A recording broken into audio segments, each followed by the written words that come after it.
yaşayayım.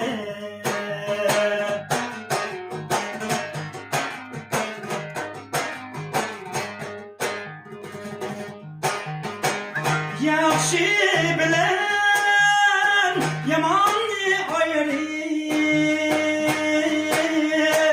Her bir kademde bir yaşayayım. Her bir kademde bir yaşayayım. 抖音